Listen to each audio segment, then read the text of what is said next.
Appeal বিভাগে দায়েরকৃত লিপ্ত আপিলে আজকে আদেশ এই আদেশটি সর্বসম্মতিক্রমে এই আদেশের ফলে এটি প্রতিষ্ঠিত হলো যে বর্তমান সরকার জনগণের সার্বভৌম ক্ষমতার অভিপ্রায়ের ভিত্তিতে গঠিত সরকার, যাতে ইংরেজিতে বলে উইল অফ দ্য পিপল।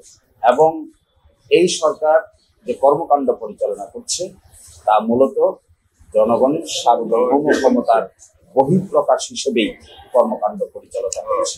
আমাদের উচ্চ আদালত আমাদের সংবিধানের এই মূল মন্ত্র আজকে আবার পুনরায় পুনর্ব্যক্ত করে ঘোষণা করলেন। এই রায়ের ফলে বর্তমান সরকারের বিভিন্ন কর্মকাণ্ড, বিশেষ করে 3টা ম্যান্ডেট নির্বাচন, বিচার এবং সংস্কার সম্পর্কের বৈধতার ব্যাপারে আর কোনো প্রশ্ন এই ভ্যাকুয়ামের আর কোনো জায়গা থাকবে না। এটি সুপ্রিম কোর্টের আদেশ দ্বারা আজকে প্রমাণিত হলো। হাইকোর্ট বলেছিলেন যে এই সরকারের বৈধতার দুটি উৎস, একটি হলো লিগ্যাল ইনস্ট্রুমেন্ট, আরেকটি হলো will of the people. Appeal বিভাগ হাইকোর্ট ডিভিশনের এই ফাইন্ডিংকে পুনরায় ঘোষণা করলেন বৈধ হিসেবে এবং বললেন হাইকোর্ট ডিভিশন যে রায় দিয়েছেন এখানে ইন্টারফেয়ার করার কিছু নাই, হাইকোর্ট ডিভিশনের রায় সঠিক।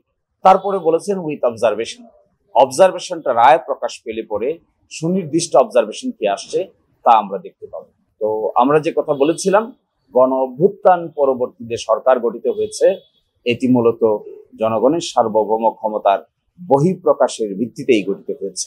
আমরা আদালতকে এটাও বলেছিলাম আর্টিকেল বা অনুচ্ছেদ 106-এর অধীনে গৃহীত মতামত এটির কোনো প্রয়োজন ছিল না, কিন্তু এটি নেওয়াতে বড় ধরনের কোনো ব্যত্যয় হয় নাই, কিন্তু এটির প্রয়োজনই ছিল না।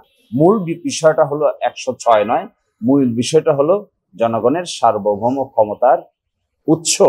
সেই উৎসটাই আবার আমাদের আপিল বিভাগ পুনরায় আজকে ঘোষণা করল।